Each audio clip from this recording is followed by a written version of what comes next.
Alors, on va parler de l'appel, de la vocation.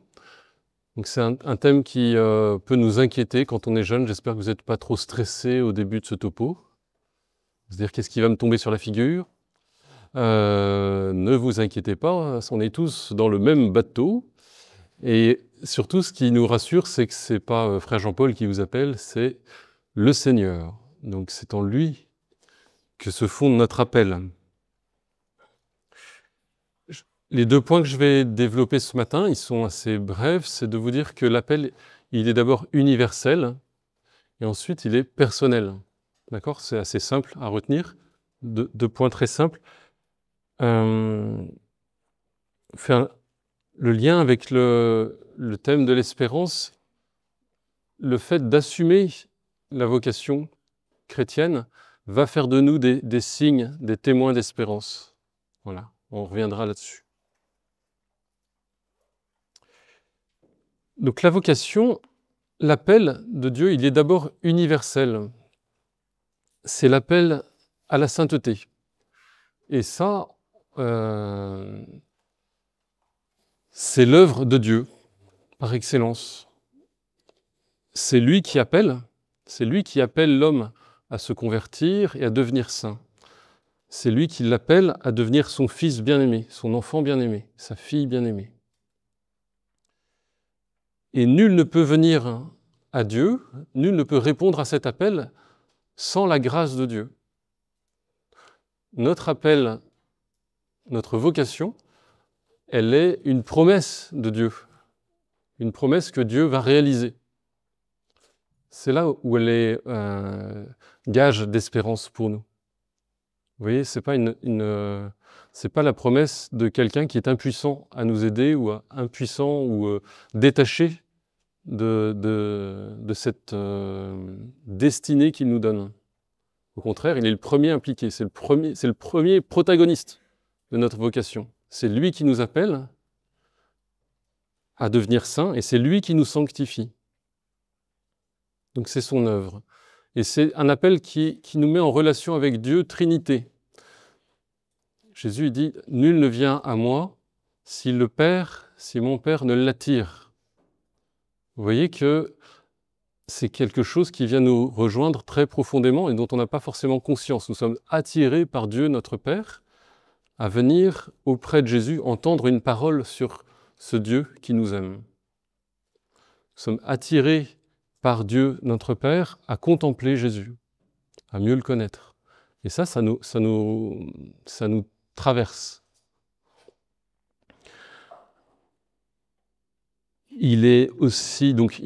Cet appel, il passe forcément par Jésus. On ne peut pas aller au Père sans passer par Jésus. Et il est aussi l'œuvre de l'Esprit Saint par excellence, parce que c'est une œuvre d'amour.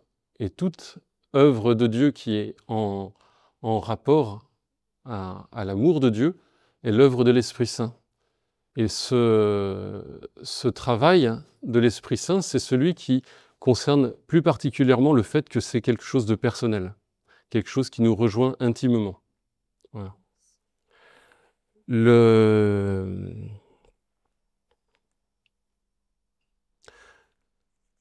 Juste pour vous montrer que cet appel est personnel, et puis, enfin voilà, ça je l'ai dit, je voudrais ajouter que même ce que je viens de vous dire là, c'est que cet appel est universel, et il est l'œuvre de Dieu. La réponse qu'on donne à cet appel est aussi l'œuvre de Dieu en nous. C'est pas, on répond pas avec nos petits bras musclés comme les petits pimous super forts. Ouais, c'est pas comme ça que ça se passe. Au contraire, c'est Dieu qui œuvre en nous pour nous rendre capables de répondre à son appel. Ouais. Dieu veut que nous devenions ses fils, ses enfants. Cette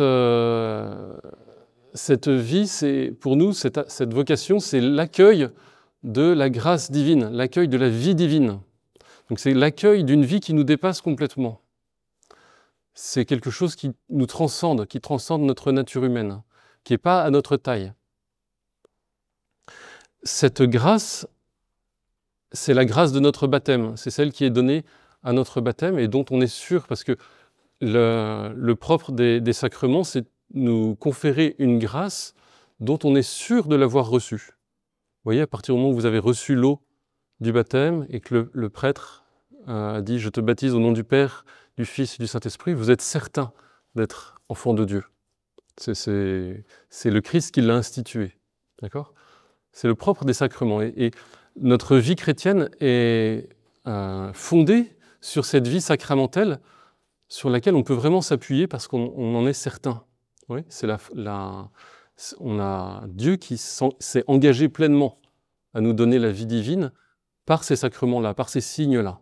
D'accord ? Et nous, ça nous conforte énormément d'avoir ces signes, vous voyez, qui nous parlent humainement de manière très, très symbolique, mais très charnelle et très humaine. Cette grâce du baptême, c'est une grâce de naître du Christ. Donc notre vocation, c'est sans cesse renaître du Christ, sans cesse repartir du Christ, revivre de lui. C'est une grâce aussi qui est la grâce de l'Eucharistie, où on est nourri du Christ en permanence, de son amour, nourri de la vie divine. C'est Dieu lui-même qui se fait nourriture de notre vocation, de cet appel. C'est lui qui l'entretient. C'est pour ça qu'on vient sans cesse à l'Eucharistie, pour ne pas être complètement atrophié dans notre vie divine, mais au contraire qu'elle puisse se développer en nous. Et puis, c'est la grâce d'être soigné, d'être choyé, d'être consolé dans le sacrement du pardon. On est pardonné, on vit de cette miséricorde. Le Christ a donné sa vie pour que nous obtenions ce pardon, pour nous faire vivre de cette miséricorde. On est vraiment là sur le chemin universel, vous voyez, le chemin général qui est dont on vit tous, dont on doit tous vivre. D'accord ? Nous avons tous la même vocation là, on voit bien.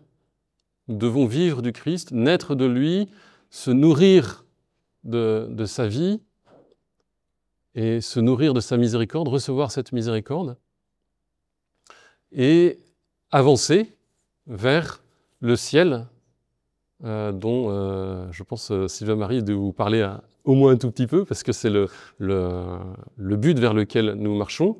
Et c'est notre espérance. Oui. Cette vie divine, elle sera pleinement épanouie au ciel. Pour l'instant, elle est peu tangible. Ouais. On n'est pas encore dans le mode de vie habituel de Dieu, qui est la gloire. Ouais. Dieu, habituellement, il ne vit pas de manière cachée comme ça, comme sur la terre où on a du mal à discerner sa présence. Au contraire, Dieu est infiniment glorieux.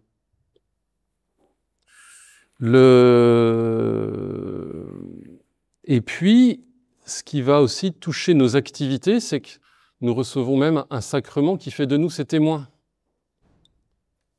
Restez dans la ville, vous allez recevoir une force, celle de l'Esprit Saint. C'est ce que dit Jésus avant de monter au ciel, avant l'ascension. Il demande à ses apôtres de rester dans la ville pour recevoir cette force qui va faire d'eux ses témoins. Pour le monde entier. Donc notre vocation, notre grâce chrétienne, elle est une grâce de témoin. Elle nous assure que nous aurons la force de témoigner. Quand on sera en situation de parler du Christ ou d'agir en son nom, l'Esprit Saint sera là pour nous assister. Ça ne veut pas dire qu'il va y avoir un feu d'artifice à côté de nous. Au contraire, c'est un feu d'artifice intérieur. L'Esprit Saint, c'est le paraclet, le second paraclet, le défenseur, qui est envoyé dans notre cœur pour nous défendre intérieurement. C'est lui qui convainc notre cœur qu'il est aimé de Dieu en Jésus-Christ. Quand Saint Pierre s'adresse la première fois que Saint Pierre s'adresse à Jérusalem, après la Pentecôte, il parle de ce qui s'est passé ces jours-ci. Il leur explique que celui que vous avez crucifié, c'est le Fils de Dieu. Les gens écoutent. Et d'entendre cela, ils eurent le cœur transpercé. Ils dirent à Pierre et aux apôtres, « Frères, que devons-nous faire » Pierre leur répondit, « Repentez-vous et que chacun de vous se fasse baptiser au nom de Jésus-Christ pour la rémission de ses péchés, et vous recevrez alors le don du Saint-Esprit. Car c'est pour vous qu'est la promesse, ainsi que pour vos enfants et pour tous ceux qui sont au loin, en aussi grand nombre que le Seigneur notre Dieu les appellera. » Vous voyez, là on voit bien qu'ils ont le cœur transpercé par la parole de Saint Pierre, et celui qui transperce leur cœur, entre guillemets, Saint Luc dit ils ont le cœur transpercé, c'est une image, qui est en train de travailler dans leur cœur, c'est l'Esprit Saint. Oui, l'Esprit Saint inspire des paroles à Saint Pierre qui vont toucher la multitude, là ils sont 3000. 3000 à recevoir en même temps une vocation, si vous voulez, un appel à suivre le Christ, à être baptisé et à se convertir.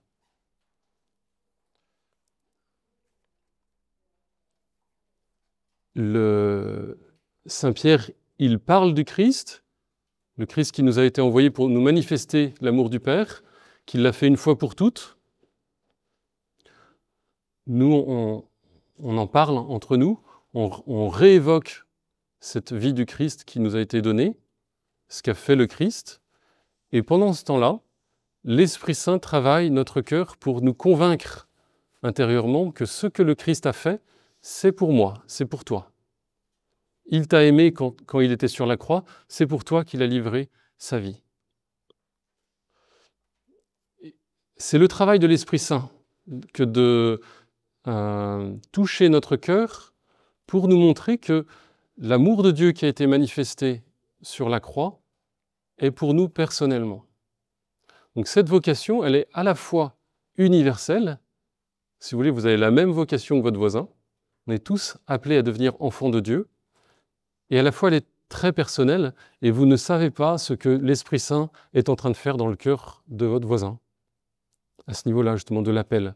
Qu'est-ce que l'Esprit Saint est en train de dévoiler à votre voisin? Là, ils étaient 3000, il y a eu 3000 œuvres de l'Esprit Saint différentes. Oui, c'est très très personnel. C'est pour ça qu'on conseille, quand on reçoit un appel, quand on reçoit cette visite de l'Esprit Saint, quand on sent que l'Esprit Saint travaille notre cœur, c'est pas le moment d'aller le proclamer sur les toits. Au contraire, c'est quelque chose de personnel qu'on garde en secret. Et notre cœur est comme un four. C'est un père de l'Église qui dit ça. Notre cœur est comme un four et il ne faut pas en ouvrir la porte, parce qu'à chaque fois qu'on ouvre la porte, le four se refroidit. Vous savez, quand on cuit des pizzas au four à pain, eh bien, on fait attention à ce que le four reste chaud. Eh bien, ce travail d'amour de l'Esprit Saint dans notre cœur, ce n'est pas un travail qu'on va répandre tous les jours en donnant son témoignage, etc., à tout le monde. C'est quelque chose d'intime, dont on parle peu. D'accord ? Donc, qu'on confie à un père spirituel, à quelqu'un qui peut nous conseiller. Et on évite de le répandre comme ça, partout, à tort et à travers. C'est quelque chose de personnel.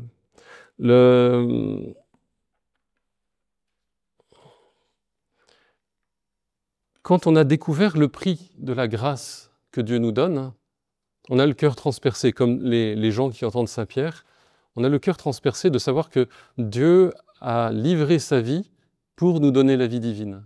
Il n'a pas hésité à perdre sa vie, à livrer sa vie, pour pouvoir donner à chacun de nous cette vie divine, nous faire entrer, on va dire, malgré notre liberté. C'est-à-dire que Dieu nous travaille dans notre cœur pour que nous répondions librement. Et plus on avance dans la réponse à son amour, plus on avance dans la fidélité à cet appel, plus notre liberté augmente, jusqu'à ce qu'on soit aussi libre d'aimer que Dieu lui-même.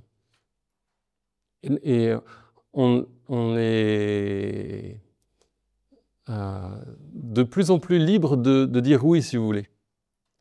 C'est pour ça que peut-être une vocation, quand quelqu'un rejoint, quand Dieu rejoint un nouveau converti, où il lui donne de le rencontrer et lui donne sa vocation en même temps, il y a quelque chose d'un peu spectaculaire, parce qu'il y a tout le programme qui est livré en même temps. Tandis que pour des gens qui ont, comme Obélix, qui sont tombés dedans quand ils étaient petits, eh bien, les choses peuvent être bien plus dispersées, à savoir que ce qui nous touche, c'est peut-être aussi ce qui nous appartient au sens de ce qui a été donné à l'Église. Je donne un exemple. Maintenant, si vous voulez, la vocation de Saint Jean, la vocation de Saint Pierre, la vocation de Saint Paul, elles ont été personnelles. Ça a été le travail de l'Esprit personnel dans leur cœur. Mais maintenant, ça nous appartient. Ça nous a été communiqué dans la parole de Dieu. Et on peut se l'approprier en quelque sorte. On peut en faire notre bien propre. Ce qui fait que on peut tout à fait être amené à suivre Saint Paul, Saint Pierre, Saint Jean, sans que, par exemple, si vous êtes appelé à suivre Saint Paul, vous n'êtes pas obligé d'aller à Damas, de perdre la vue, etc., pour entrer dans le chemin de Saint Paul. Vous y entrez dans la prière en méditant sur cet évangile-là et en laissant l'Esprit Saint vous travailler. Vous voyez, l'Esprit Saint nous rejoint à travers l'appel des autres aussi. Je dis ça parce que il est fort probable que nombre d'entre vous soient appelés à orienter leur vie sans attendre un événement charismatique qui va leur dire explicitement je veux que tu fasses ceci ou cela. Oui, ça arrive, mais ça n'arrive pas forcément à des chrétiens très pratiquants, ouais, ou à des chrétiens qui ont beaucoup reçu déjà, et qui ont en fait déjà les éléments pour choisir. Vous comprenez? Ouais.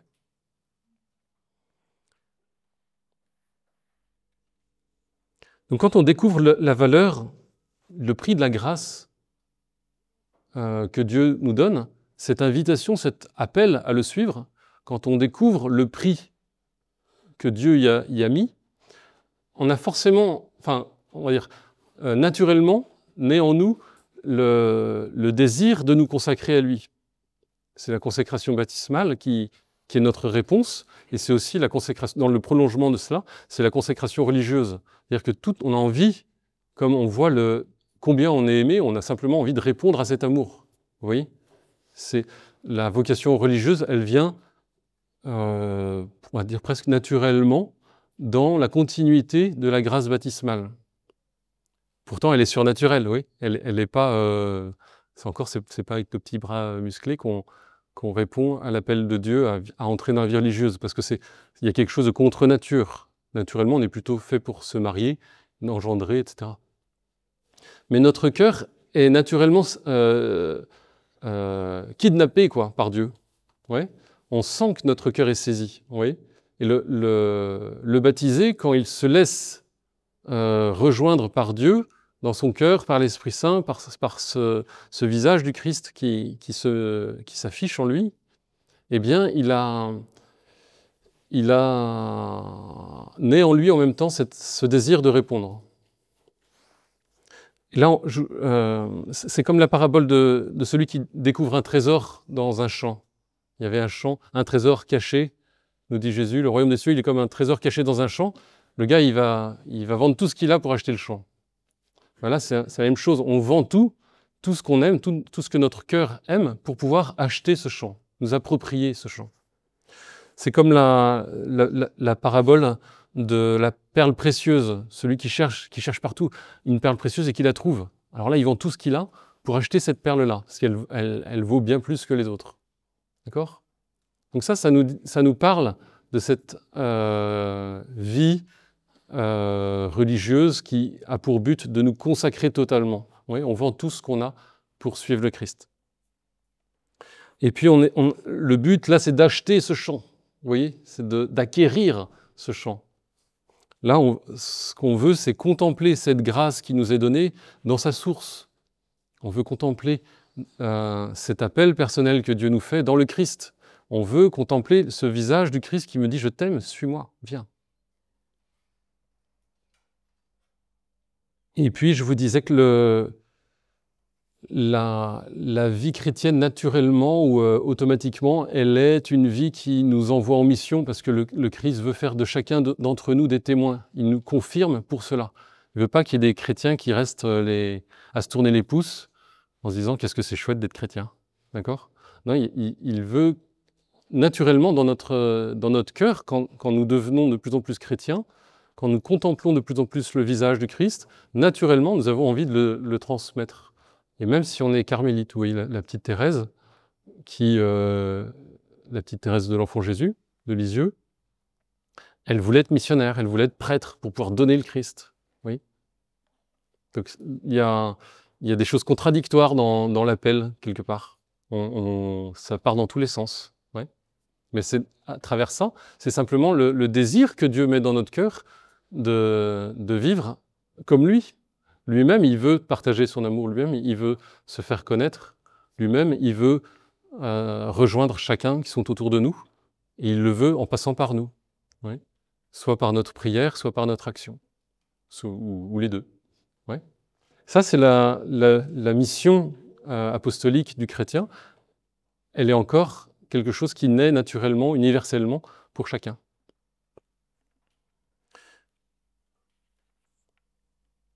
Et puis, certains, Jésus nous en a, justement, on va parler des gens comme ça, des pères, des prêtres. Eh bien, le Christ a institué certains pour nourrir cette vie de la grâce, pour prendre soin de la vie de la grâce des baptisés. Ça va être le sacerdoce. Il appelle certains à vivre pour servir la sanctification des autres, de se mettre au service de la sainteté de tout son corps. Et cet appel, il est un appel divin, au sens où on peut l'entendre de Jésus ou du Père qui nous dit « Viens, suis-moi et paie mes brebis », par exemple, pour Saint Pierre, ou je ne saurais pas dire comment... Pour Saint Paul, si, c'est le fait va le proclamer à ceux qui ne l'ont pas entendu, par exemple. Ouais. Ça peut être quelque chose qui nous rejoint très personnellement, très profondément, ça. Et qui donne une orientation à notre vie chrétienne, parce qu'on va choisir de répondre à l'appel de Dieu en nous mettant au service de l'Église, si elle a besoin. Et cet appel, on peut non seulement l'entendre de Dieu, mais aussi on peut l'entendre dans le cœur de l'Église, parce que les chrétiens eux-mêmes crèvent la dalle. Parce que ceux qui n'ont jamais entendu parler du Christ ont faim de le connaître. Vous voyez, donc cet appel, on peut tout à fait l'écouter dans le cœur de nos frères et sœurs, en se disant, mais oui, ils ont faim de sainteté. Et ça peut nous rejoindre très profondément, ça. Vous voyez, ça peut nous motiver très profondément à donner notre vie.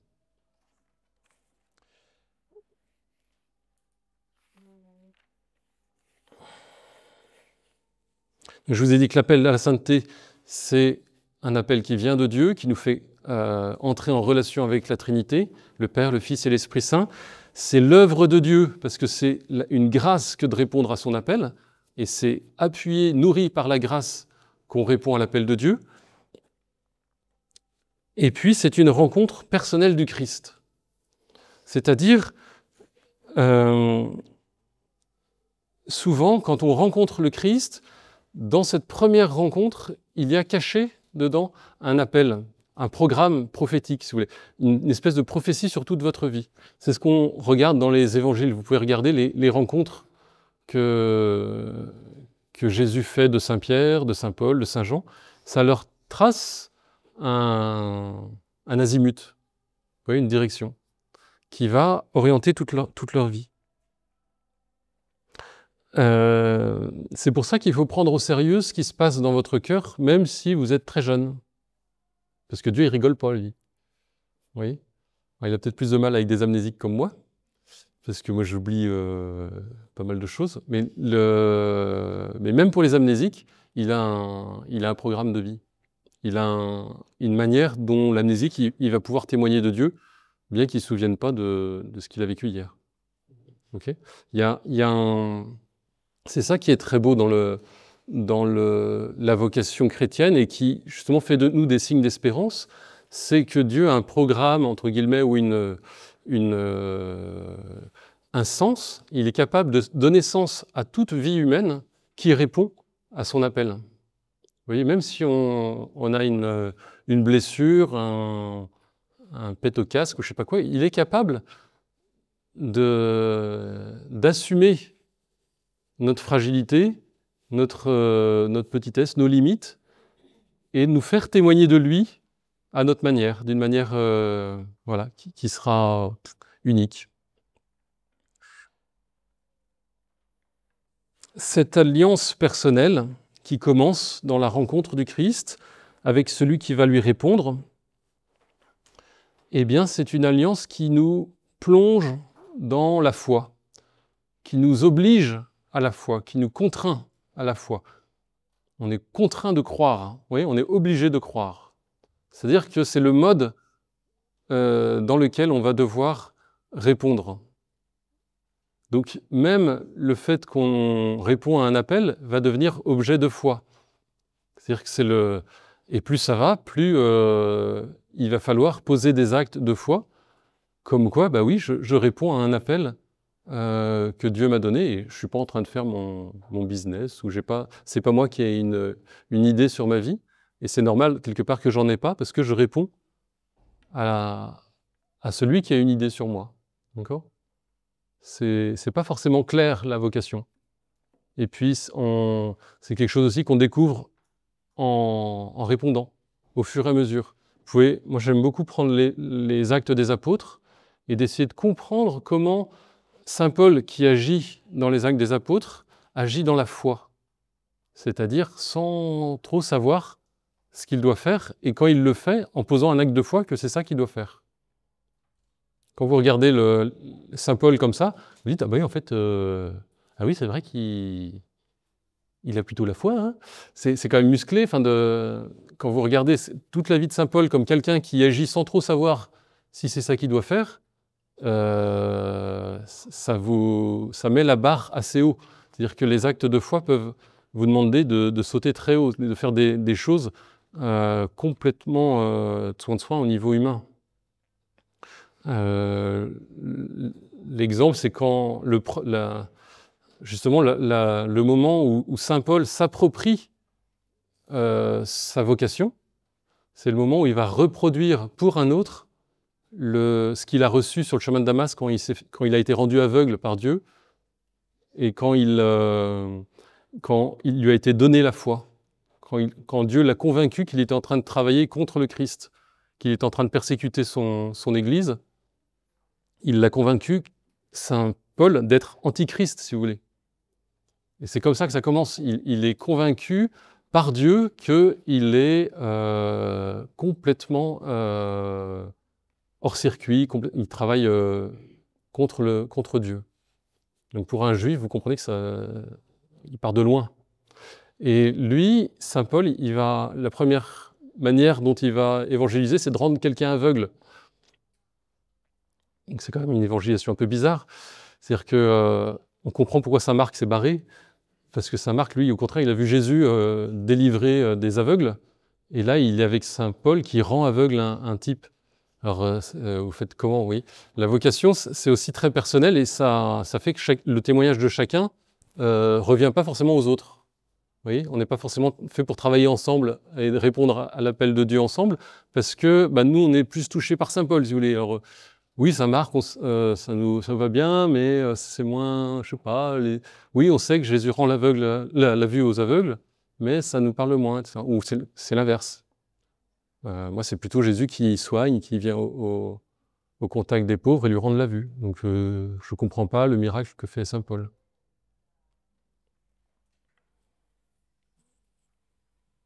Donc, c'est une alliance personnelle qui doit nous plonger dans la foi, qui nous fait entrer dans la foi et qui nous invite à donner la vie. C'est très important, ça. Il y a une dimension vitale de notre vocation. Nous sommes appelés à porter la vie, oui, à donner notre vie pour nos frères. Et puis cette suite personnelle, elle peut devenir aussi chemin pour les autres. Comme saint Paul, eh bien, quand on lit sa vie, ça devient aussi chemin pour nous, ça fait sens pour nous. Et quand on s'approche de lui, ben, on a envie peut-être de suivre Jésus comme lui. Eh bien, de même pour notre prochain. Quand lui, de l'extérieur, il voit que la manière dont on suit le Christ, ça peut tout à fait le rejoindre et devenir une petite bille qui va compter pour lui sur son chemin. Alors, on n'est pas tous appelés à devenir fondateurs de je sais pas quoi, d'accord? Mais vous voyez, c'est analogique, c'est-à-dire que le fait d'avoir quelqu'un qui répond à l'appel de Dieu, ben, c'est comme être avec un témoin de Dieu.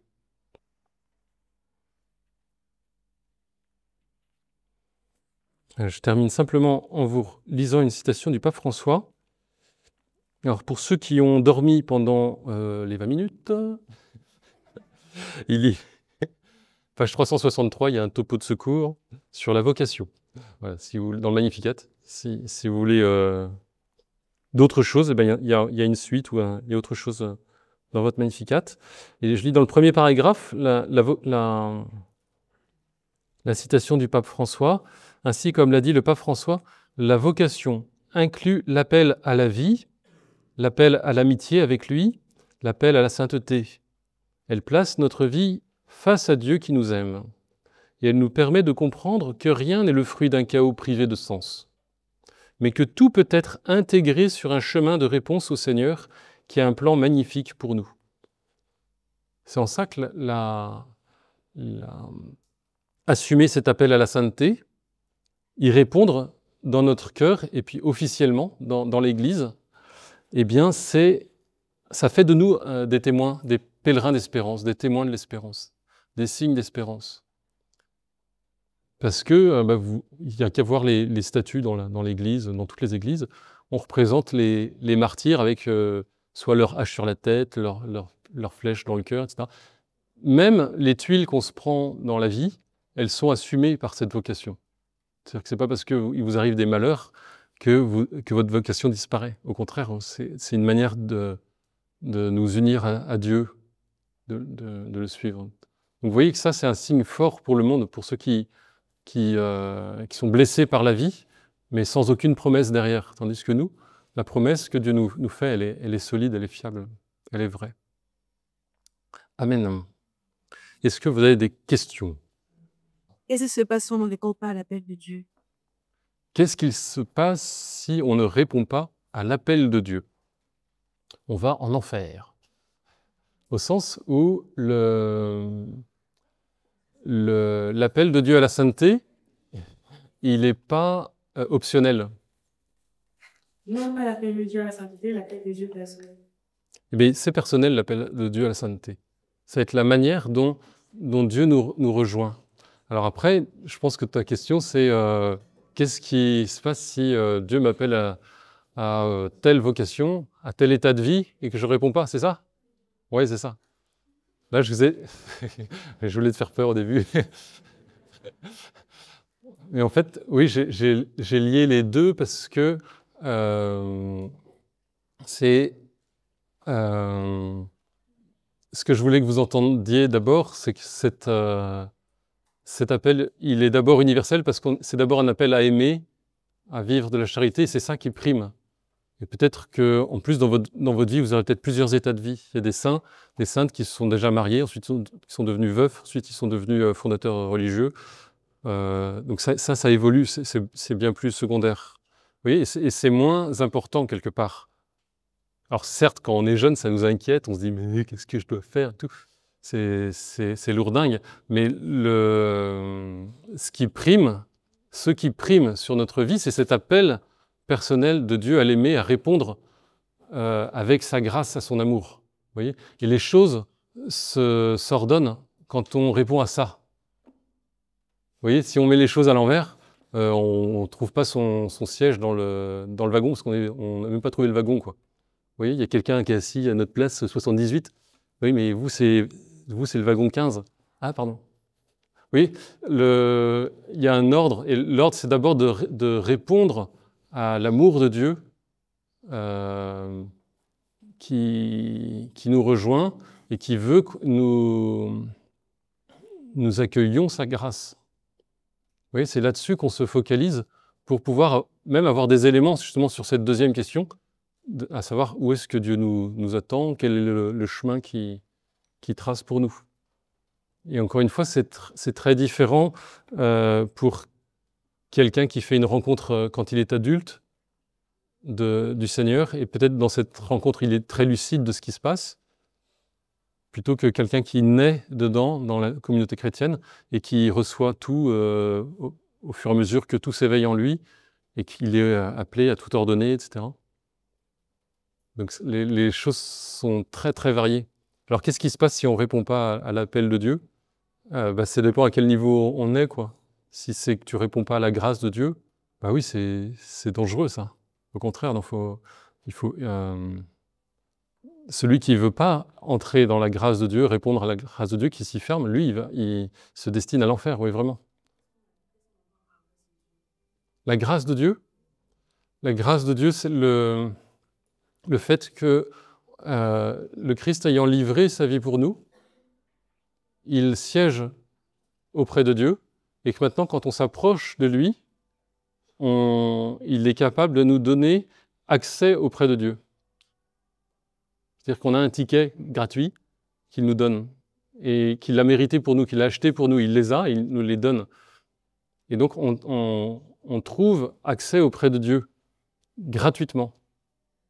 Okay, on n'est pas obligé de se retrousser les manches, de parcourir toute la terre, de faire tous les pèlerinages à Rome qu'il faut, etc. Non, tout est déjà donné, offert par le Christ. Donc les choses sont déjà méritées par le Christ pour nous. Donc on contemple ce Christ, Jésus, qui a livré sa vie pour nous. Et ça veut dire quoi? C'est-à-dire qu'il a donné sa vie pour nous faire entrer dans cette communion avec Dieu, dans cette amitié avec Dieu. Donc notre sainteté, elle nous est déjà donnée, elle est déjà acquise par le Christ. Et on doit y consentir. Donc on consent à notre vocation, si vous voulez. On consent. Quand Dieu nous appelle à ceci ou cela, c'est toujours un peu... si je te montre ça, ça t'irait? Voilà. Vous voyez, ça peut être très délicat. C'est-à-dire que ça peut être...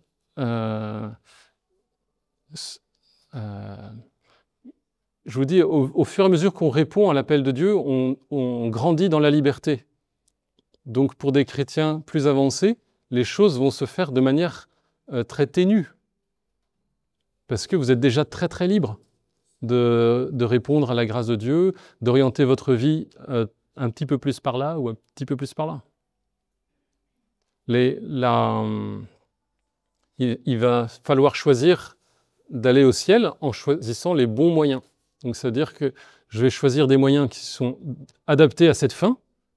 Par exemple, les 3 conseils évangéliques, la pauvreté, chasteté, obéissance. C'est les 3 conseils que l'Église donne pour vivre de la charité, dans un état de vie qui nous pousse à vivre de la charité sans cesse.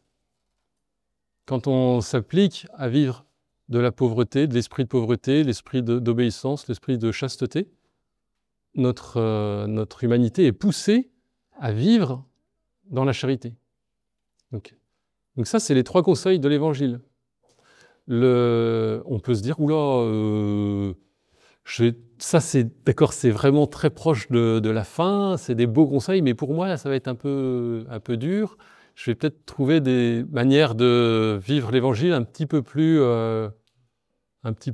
adaptées à l'état de vie dans lequel je suis ou à la situation présente.